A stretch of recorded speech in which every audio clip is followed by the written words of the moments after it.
बाबूजी, रोटी बना दी है, खा लीजिएगा, मैं खेत पर जा रही हूँ। तभी खटिये पर से बूढ़ा रामा खांसते हुए बोला, अरे बहू, ये ले, मेरी शॉल लेती जा, बाहर बड़ी ठंड पड़ रही है। नहीं बाबूजी, इसकी जरूरत आपको ज्यादा है, क्योंकि घर में ओढ़ने को एक भी कंबल नहीं। माँ, आज हम तीनों भी आपके साथ चलेंगे खेत पर बच्चों, तुम्हारे पास स्वेटर भी नहीं, सर्दी लग जाएगी। माँ, जल्दी तो आपको गुलिया दीदी और तानी दीदी को भी लगेगी। अगर हम जब एक साथ मिलकर खेत पर काम करेंगे तो ज्यादा पैसे आएंगे और फिर हम कंबल खरीद लेंगे। मेरा राजा बेटा कितना समझदार हो गया है, माँ के दुख को समझने लगा है। सरिता अपने बच्चों के साथ खेत पर आती है, जो कि जंगल के पास पड़ता था। बच्चों, हमें आज के आज खेत जोतकर गाजर की फसल बोनी है। सरिता की चारों बिटिया और राजा भी कड़ी मेहनत से बंजर खेत को जोतते हैं और फिर सब मिलकर खेती करते हैं। दिन बीतते हैं। एक रोज जब सरिता घर आती है तो वो अपने पति को घर में जुआ खेलते देखती है। अरे बिरजू, भूख लगी है। ये ले, दारू 2 घूंट मार ले। अरे खाली दारू, इसके साथ कुछ चखना मिल जाता तो मजा आ जाता। अरे देख बिरजू, तेरी लुगाई आ गई। बिरजू को घर में जुआ खेलते देखकर सरिता बौखला कर बोली, अजी, तुमको शर्म नहीं आती? घर में जुआ खेलते और दारूबाजी करते। तो फिर बोली, अरे जानती नहीं, पति परमेश्वर होता है और पत्नी की जगह पति के पैरों में होती है। चल जल्दी से मेरे लिए अंडा ऑमलेट बना और गरम रोटी भी। तुम्हें अब मुफ्त का खिलाने को राशन नहीं मेरे पास। 6 बच्चे हो गए हैं, जानती भी हो इन सब का पेट कितनी मुश्किल से पाल रही हूँ मैं। तुम्हें तो जिम्मेदारी से मतलब ही नहीं। घर में बूढ़ा बीमार पिता है, तुम तो कमाने गए थे ना, फिर क्या हुआ? आते ही पैसे मांगने लगी। पति ने खाया पिया कि नहीं ये तेरा बाप पूछेगा। नशे में तो बिरजू सरिता से अकड़ते हुए अपनी चमड़े की चप्पल निकालकर उसे बहुत पीटता है। ये ले, और लड़ाएगी जुबान? मैं कमाता नहीं तो क्या इस घर में मेरी इज्जत नहीं होगी? ये ले। बचाओ, ओह बचाओ, माँ को मत मारो पिताजी। तभी लड़खड़ाते हुए बिछौने से उठकर बूढ़ा रामा कहता है, अरे निकम्मे, छोड़ दे बहू को, निकल जा इस घर से तू, और फिर कभी शक्ल मत दिखाना। अरे ये मेरा घर है, मैंने बनाया है इसे। बिरजू चला जाता है। तभी रामा रोते हुए बोलता है, अरे जाने कैसे उड़ाऊं बेटे को जन्म दे दिया है मैंने। मेरे हाथों भारी गलती हो गई जो इसे तेरी शादी कराई। बहू माफ कर दे मुझे। पर उस 5 बेटियों की गरीब माँ का दुख इतना ही नहीं था कि एकदम से जोरदार तूफान उठा और झोपड़ी की छत हवा के झोंके से उखड़ कर गिर गई। हे भगवान, इतना भयंकर तूफान! तानी, गुड़िया, अंजू, तुम तीनों सोनी, राजा और मुनिया को लेके बाहर निकलो, मैं दादाजी को लेकर आती हूँ। उठिए बाबूजी।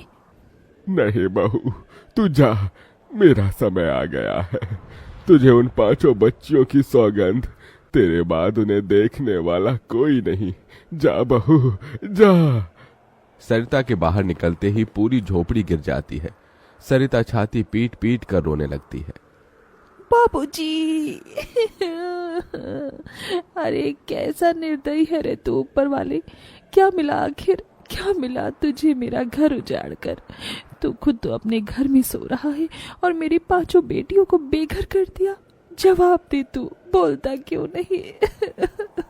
सरिता को टूट कर रोता देखकर उसकी 5 बेटी भी बिलख बिलख कर रोती है। चुप हो जाओ माँ, रो मत। माँ, मुझे जल्दी ठंड लगती है। हे भगवान, इतनी बर्फ गिर रही है, मुझे इस ठंड से अपने बच्चों को बचाना होगा। सरिता सबका दरवाजा खटखटाती है, मगर कोई भी मुसीबत में उसकी मदद नहीं करता।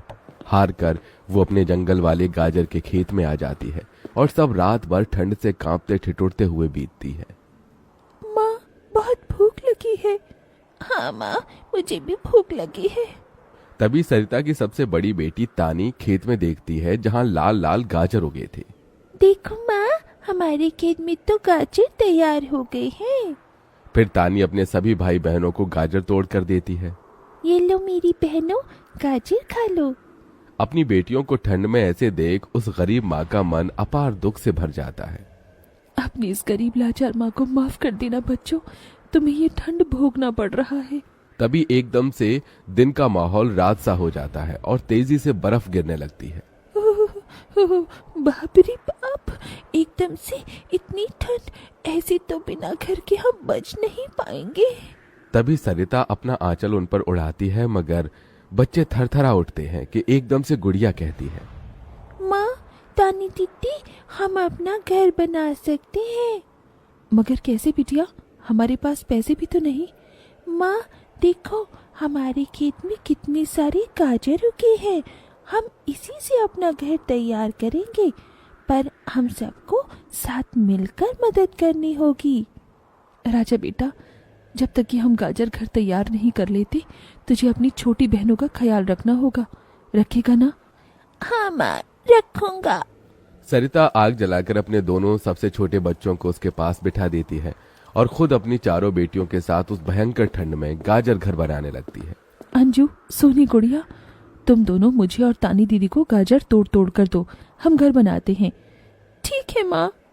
गरीब माँ बेटियां मिलकर गाजर घर बनाती हैं, मगर घर एकदम से ढह जाता है, जिससे सरिता दुखी हो जाती है। कितनी मेहनत से ये गाजर घर बनाया था हमने, मगर सारी मेहनत बेकार चली गई। तभी चारों बेटियां रोते हुए गाकर अपनी माँ को हिम्मत देती हैं। जिंदगी की यही रीत है, हार के बाद ही जीत है, थोड़े आंसू है थोड़ी हंसी, आज गम है तो कल है खुशी, जिंदगी की यही रीत है, हार के बाद ही जीत है। मेरी बच्चियों। रोते हुए सरिता अपनी बेटी को गले से लगा लेती है। वो फिर कोशिश करते हैं, कई बार उनका गाजर घर बिगड़ता है। तभी गुड़िया कहती है, माँ, अगर हम अपना गाजर घर मजबूत बनाने के लिए पहले लकड़ी फट्टे से ढांचा बना लें, तो फिर हमारा गाजर घर नहीं गिरेगा। सब ऐसा ही करते हैं, जिससे उस बार उनका गाजर का घर मजबूत बन जाता है। सरिता अपनी पांचों बेटियों और बेटे के साथ घर के अंदर आती है। तब जाकर उनके शरीर को गर्माहट महसूस होती है। अरे वाह माँ, दीदी, आप सबने कितना सुंदर गाजर घर बनाया है, और ये कितना गरम भी है। तभी सरिता अपने बेटे बेटियों का मुंह देखती है। सबकी आंखों में भूख थी। मैं जानती हूँ तुम सबको भूख लगी है ना, अपनी माँ को एक दिन दे दो, मैं कल काम ढूंढ लूंगी। ठीक है, आज हम ये गाजर खाकर सो लेंगे। आप भी खा लो ना माँ, आपने 2 दिन से कुछ नहीं खाया। सोनी अपने नन्हे हाथों से सरिता अपनी बेटियों के साथ बाहर आकर देखती है तो गाय के थन से दूध की धारा बहे जा रही थी। इस गाय के थन में कितना दूध गिर रहा है। सरिता गाय का गर्म दूध अपनी बेटी को पिलाती है। तभी गाय उसके खेत में जाकर गोबर कर देती है, जिससे एकदम से जादू होता है और खेत लाल चमकदार गाजर से भर जाता है। माँ, ये तो कोई जादुई गाय लगती है।